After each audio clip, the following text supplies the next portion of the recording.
Sandeep has been introduced, and I'm taking care of the network strategy and architecture and the evolution towards new technologies that we are all aware of, and I'd like to throw more lights in this session about what we're doing at Airtel. But before I get there, I think it's a pleasure to be here since morning, having this opportunity that ET has provided to be here along with the industry leaders from manufacturing to really understand how they're really innovating the drivers in manufacturing and the challenges.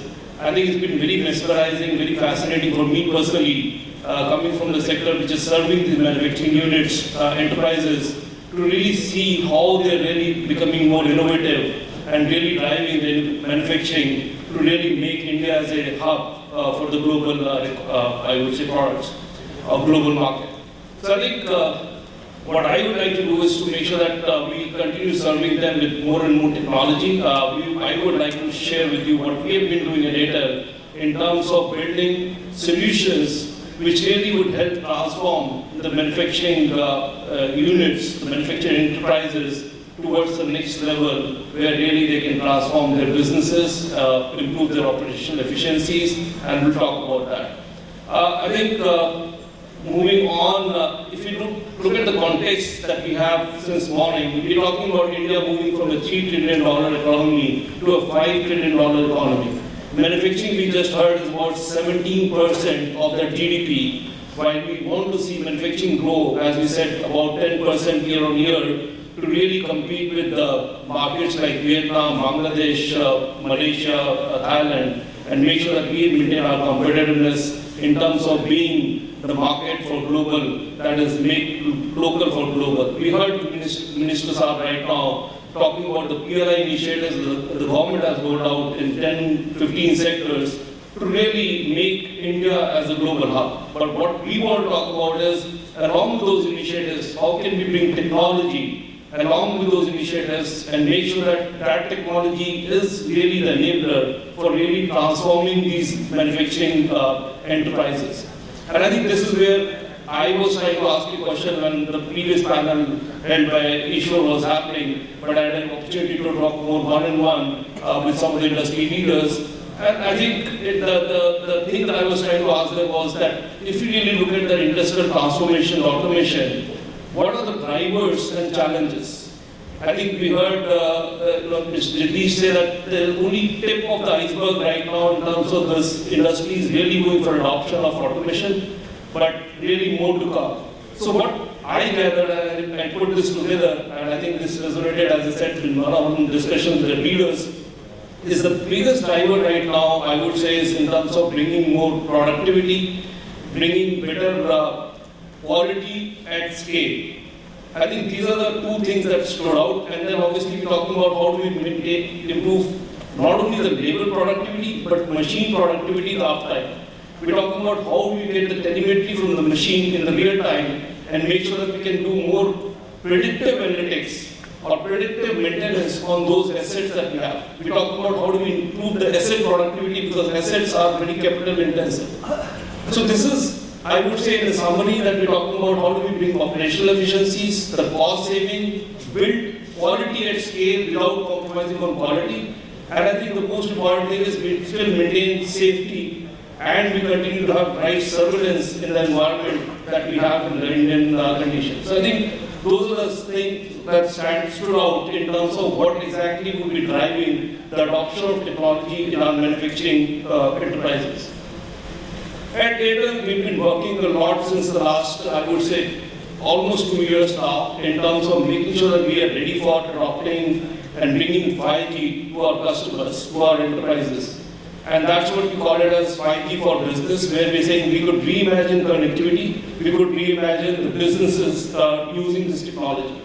And I think I just try to make things simpler for this audience because we have to be very much on the ground to talk about what 5G could bring in. I think as this chart says, it's about higher throughput, it's lower latency, and more users or more machines connected at the same time. What does it mean? I think if you would be aware, but I'd like to share with you with pleasure that over the last year, we've been doing trials on 5G. And what we've been achieving out of this in terms of the context of the slide is we could see connectivity going up to 100 Mbps links wirelessly for more than 10 kilometers of distance from the site. So basically today the challenge is that if you go connect to an enterprise, you would have a challenge of how much throughput you can provide in a wireless domain. If it is fiber, you obviously can provide gigabits connectivity. But if it is not fiberized, for whatever reason, you have to reach wirelessly. And that's the first barrier that we're breaking, that we could go up to 100 Mbps plus, 100 megabits per second and beyond at 10 kilometers of coverage. Second thing, with using the higher band, again I won't go into too much technology, but if you use a different spectrum, we have seen throughputs going up to 1 gigabits on wireless, even at distances of 1 to 2 kilometers from the cell sites. So this is again, I think this is what 5G brings in. The other aspect of 5G is that the latency that we know is very important is less than 25 milliseconds. Now why is this important in the manufacturing is when you're connecting the machines and then you're basically either connecting the telemetry and then giving commands to the machine, you have to maintain a latency so that this robot or AGV or the machine is able to really adapt in the real time. So these are some of the takeaways that I would have from this slide, just to make it simple as to what 5G would mean for enterprises is last mile connectivity to start with. But that is not the all. If you look at the new future of 5G or technology is about creating a private network at the enterprise location itself. Now we'll talk about private networks, but before we get there, I think what we've been doing over the last 1 year is, along with our partners, we're building solutions which will cut across multiple verticals or which will address multiple verticals. Those verticals that we're seeing which can really use the advantage of this technology is manufacturing, mining, ports, we talk about entertainment, we talk about healthcare, and then we obviously have retail that can take advantage of these type of private networks. Now, why are we talking about private networks all of a sudden? I think we should also get this perspective right. What has happened in technology that now private networks have become so relevant? I would say it's need as well as the availability of technology. Now, need we've heard since the morning that we really want our environment to be automated, to be agile, to make sure that we are able to roll out more and more products in a more agile manner rather than working in a fixed category of products.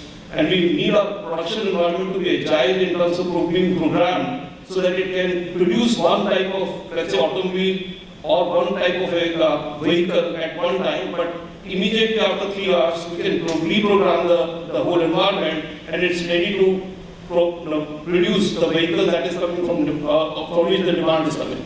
Or similarly, we heard about even Jagdish talked about in Century Textiles, all the product that they are really innovating in with time. So I think that's the agility part of it. Now the agility can be addressed because now technology, which is we talk about the 4G and 5G networks, along with the cloud and analytics through AI/ML, is coming together and really making this capable or making this really real, that you can actually use these technologies together at the enterprise location and really get advantage of it. And I'll actually give you examples of what we have done, as I said, across these sectors to really bring that technology benefit to the manufacturing enterprises. I'll just take a few examples. So one of the examples is about connecting all the workforce or connected workforce in the field. Now the challenge is today, if you have a problem at the factory or you have a problem in the field, you really need to have a skilled resource to go out and really manage that particular problem. Because of that, there could be a problem in terms of higher cost or a lower SLA. Now, what we're talking about here, just to give you the visualization of it, is we're talking about a hands-free headgear that can be in the field force. So when the field force uses this headgear, it gets voice communication, video communication, and video collaboration with the experts in the back end, so that all the assistance can happen in the real time. So the person in the field is giving the environment view to the person in the remote location, and that person or the expert in the remote location is able to collaborate and give him the guidance in terms of what action needs to be done, So in a way, you are talking about maybe sending a semi-skilled resource rather than sending a skilled resource to the end location, and make sure that you are able to get the same efficiency or even more efficiency from the semi-skilled resource, because now you're providing all the toolkits to him to make sure that he's able to collaborate with the expert. We've seen this benefit. I can't talk about some special companies, but people are looking for this type of a utility where still these field forces go in a very difficult environment, and they really need to be talking to the experts in the remote location, because one is that the hands-free mode is very important. Today you can carry a hand phone and then you are in the hand phone or even in the hands-free mode, but you don't get the video, because in the hands-free you don't get the video at the same time. So we got this feedback that this is a very interesting way of collaborating, which really brings all the three dimensions, the data, the video, and the voice all together and build it in a collaborative manner. Now, why 5G enabled it? Because the amount of throughput that is required to do all the three things together with the latency that we're talking about is where 5G becomes very, very relevant. So this is one aspect. Second aspect that I would like to talk about is using video analytics for anomaly detection. Now, this anomaly detection can be in the product, it can be in the machine, or it can be in the personnel itself. So, video analytics is again a very, very interesting use case or application that can cut across different assets in your manufacturing environment. So, to start with, if you just talk about today, if I have to do quality inspection, we are maybe relying more on the visual analytics, human being doing those visual analytics and trying to decode whether the product is good or faulty. And that by itself is costly, or it can also be prone to defects in terms of how visualization is happening. If you look at visualization analytics in terms of security, that who should be in what location, is something that our security guards are managing. There was a time when COVID obviously was with us, and we were trying to see whether people are putting the right gear in terms of all the protection. And there were security guards following us, whether we are following those norms in our offices or in our manufacturing locations. No, would we really require that? No. With video analytics, you can actually start to do all this in the real time, whether it is in the manufacturing location, in your office, or in a, let's say, public place, even at airports. You could actually get the image and then decode the image, whether that particular image is doing the right things in terms of what it is supposed to do in that particular location. So that is the human part of it. But second part of it is video analytics for quality inspection. Now, if you have, let's say, a product coming on an assembly line, you actually can put one camera or multiple cameras to take a view which could go up to even very low resolutions of, in terms of, or I would say very high resolutions of image, that I can even decode pixel of that particular product. And if I can decode that pixel of the product and I put machine learning behind, I can then say that the machine will tell me whether the product is good or faulty. And then you get the feedback mechanism on the machine, on the assembly line itself, and say, let the good product go and pick out the products which are faulty. So that means you're correcting your output at the time of manufacturing rather than doing the rework in the later stage.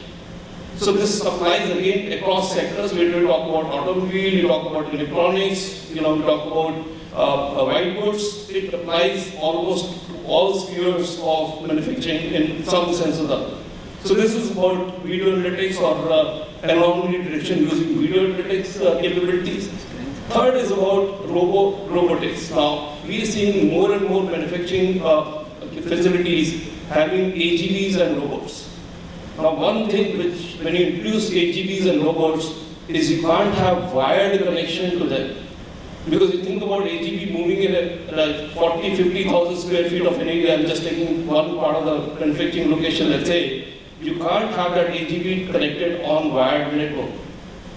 You may think that, okay, we connect this AGV on a Wi-Fi network. Now that itself is also not good enough. In fact, I was talking one-on-one with one of the leaders in the morning panel, and the bigger problem that they say is that Wi-Fi is having two issues. It is not scalable, it is not secure. But the third issue I would like to add is it does not have mobility. That means if we go from one location to another location, it will see intermittent disconnectivities because Wi-Fi as a technology doesn't support handovers or mobility seamless. So I think there are issues in terms of cutting the wire to the AGV and the robot, which today is a bigger challenge in terms of adoption of those robots and AGVs, which then can get enabled because of 5G or 4G. With 4G and 5G, what you do is you get this AGV to be connected all the time within the private network of the enterprise. It gets, you get the telemetry from the AGV, at the same time, you can send the commands to the AGV as to what should be the next action for that AGV or the robot. And that is the way that the enterprises will be able to use more programmability and agility in terms of how these assets will be able to give them more return of their investment.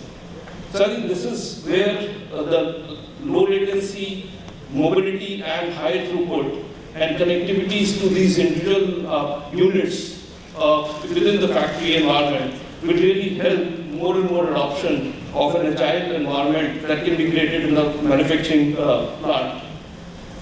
Moving on, I think we talked about inventory. If you look at a logistic company, a retail company, the biggest challenge is how do they maintain inventory in the real time. Today again, if you look at the typical way, you would do a manual inventory, and possibly what you would do is inventory every week or inventory every fortnight, and that's the most biggest, like nearest real time that you can get to. And that too with human being, you may end up into having some percentage of error using or doing that inventory. So one problem is you can't do it more frequently. Second is there will be some errors. Third is obviously it's a cost, because if you look at a warehouse, I'm just thinking about CloudTrail or a Amazon warehouse somewhere or a Flipkart warehouse, they would have so much of inventory and moving inventory every time that they really need to have the right asset inventory almost like every hour basis. So what is possible? Again, technology is providing us this capability now, and we've showcased this already as part of our lab trials along with our partners, is to do drone-based inventory. Now what does it mean is that within the factory environment, you could actually have local drones that would basically scan the inventory, and as they scan, the data is fetched and then given in the analytics platform, which basically starts to do this inventory in the real time. And because it's drone-based, because you can have multiple drones at the same time, and that the connectivity of the drones happens through be on the 4G or 5G network, you could actually now scale this whole solution up. And again, Wi-Fi is not scalable to the same extent in terms of the, as I said, connectivity, handover, latencies, it is not, and security obviously.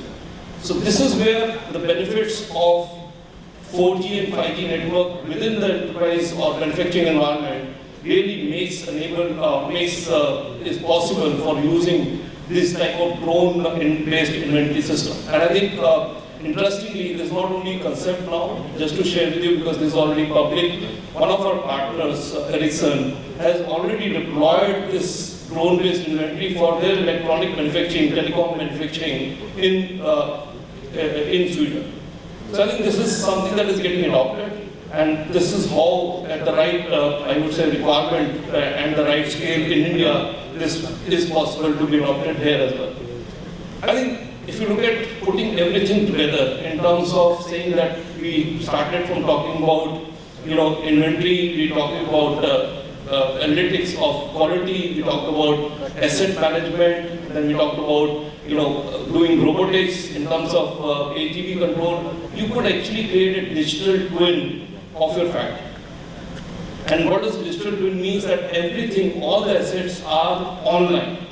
They actually are somewhere like a NOC or an operating center. You can call it as a manufacturing operating center, NOC. I'm just making this word right now. You could actually have a manufacturing operating center which actually then can control the way your manufacturing lines would look like. You would actually have a situation in future, maybe not too far off, where there may not be a requirement of physical people to really manage those manufacturing lines. You could have experts again sitting in remote locations, which is the operating center, the nerve center of the manufacturing unit, or multiple manufacturing units being served by a remote mock at the same time. And this is what we call it as digital twin, where all the assets are visible, all the asset telemetry is visible. Now here, telemetry, why is it important? Because today, as we heard in the panel as well, a lot of these manufacturing assets or the machines basically go down, and then there is an issue about how do we bring them up with minimum time in terms of bringing their efficiency up. Through telemetry, what is possible is that you actually start recording their health and status in the real time. Every 15 minutes, you can actually ask the machine or a crane to send the data as to what is exactly the status or the health of the machine. Then if you think about putting a prediction that if you see some trends of either some ports or some physical connections in the machine really starting showing degradation, you could actually start putting a scheduled maintenance or a predictive maintenance ahead of time, rather than actually doing a reactive maintenance. By the way, we do this all in our telecom network, where we're doing a lot of this predictive analytics of the assets that we have as telecom gear.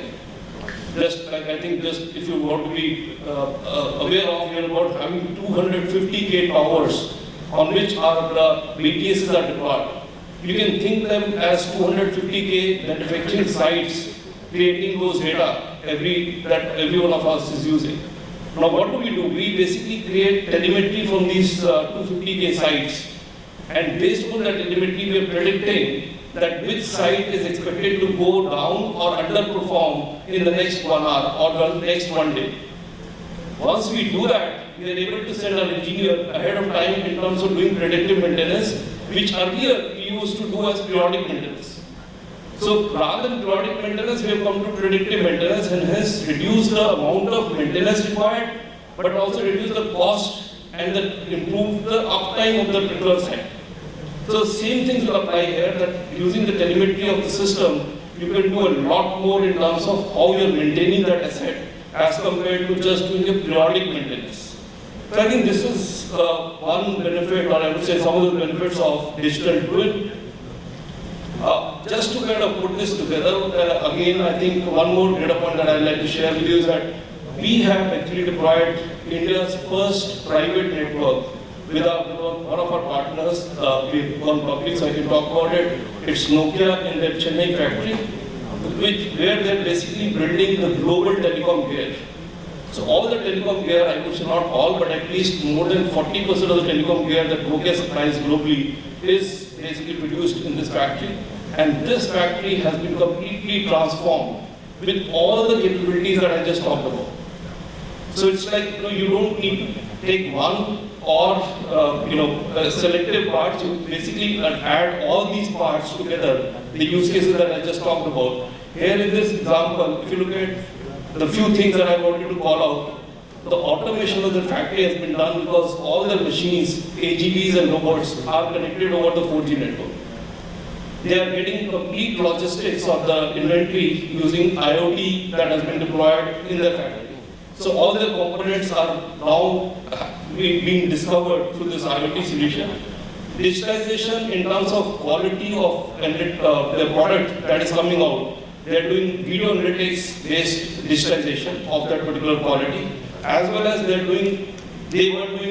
still doing it in some manner, the COVID protocol prediction in the factory using video analytics. Because they didn't want to have security guards to go around and just kind of send alarms if people are not adhering to the particular COVID characteristics. Going forward, I think what they are already starting doing is enhance skill set of the users by doing AR, VR based trainings. So rather than just doing classroom based trainings, they are bringing more of digital trainings using AR, VR, so that everyone is able to understand the environment in which it has to operate. Now think about an automobile sector. There are ways that you need to really understand how to assemble a particular vehicle, and you may want a training, but before you get training actually on the line, you could actually go into an augmented environment, a virtual environment, and then get trained like a simulation training and then be ready to go on the line with more skills and more confidence as compared to what you would do from a classroom-based training. So that's another area that they're also working upon. I think this is how they're basically converting all their assets, all their factory environment into a more like a digital factory, if I were to say. I think coming back and putting this together from a technology perspective, what this means is we as Airtel, who have been serving you for connecting all your enterprises in different locations and providing you IoT solutions, we are going next step from there. What is the next step? We basically are looking forward for serving your environments locally by putting a network which is dedicated for you or for your manufacturing locations, dedicatedly for that particular facility. And that is what you can say is a private network. Now, what does it mean is that it's dedicated to your environment, the amount of coverage, where you want to have the coverage, how many users would need to have the coverage, how much capacity is required, will be driven by your requirements, not by our requirements. So you will define that this is where I will need coverage, you will define this is where I need capacity, this is the type of device which I'm going to connect, because there could be an IoT device which is low throughput, there could be a video device which is high throughput, there could be a robot which is medium throughput. So we can actually engineer the actual environment and hence create that customized and network which is basically in your control.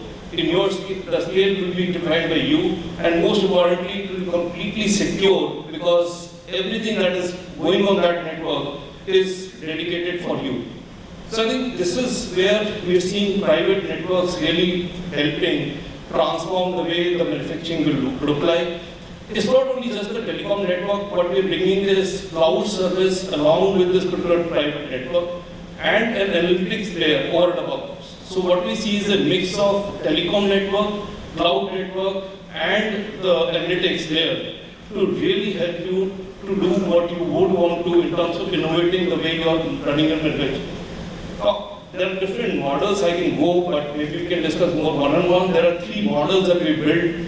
One is dedicated, as I just explained. Second is a hybrid model, where we could use part of our public network, but kind of sliced for your requirements, which could be like saying that I can use my site, which is publicly deployed, but create a slice of that site for your private network. Or the other way around, that I can deploy a private site, but I can, in the core network, which is doing all the switching, data switching, I can create a slice of that core for your requirement. So I think just don't want to get into more of the aspects of how do we look at the network assets, but what we're saying is we can flexibly use the assets that we have in terms of slicing it for your quality requirement, or we can dedicate a network for your customized requirement, either ways. So I think that is like the way to reimagine the connectivity going forward. And I think for us, we would like to share that we always believe in partnership. So we don't believe that Airtel, we will be the only one who is doing end-to-end solutions. We really work this out with partners. So we at Airtel are very, very, I would say, mature in terms of building the 4G and 5G networks. We are already in the cloud services, but still we partner with a lot of these application providers as well, who are bringing these applications that will give the real use case for the environment that you're creating in your own factory. So we talk about partnerships with the infrastructure partners, we're talking about these application providers, the consulting companies, and even the cloud partners who are working with us for providing their technology that go in this stack. So for overall, we're building a stack which is in combination and collaboration with a lot of these partners. In terms of technology, the way you should see it is the stack that can provide network connectivity, security, IoT, cloud services, and I would say, a cloud edge or edge for your network. We have some examples or references, but I think unfortunately I could not put a lot of references that we're already working with because of some NDAs, and we're not yet gone public with them. But believe me, we have more than about, I would say, 3 dozen of engagements right now running with enterprises or manufacturing enterprises who really want to adopt this technology. So I think there is a lot of momentum, and I think we certainly want to see how we can help you to really transform and automate your environments using this solution. So that I'd like to summarize. If there are any questions specifically, I would be happy to have them here, or again, I'm available outside for one-on-one discussions as well. Happy to solve your business.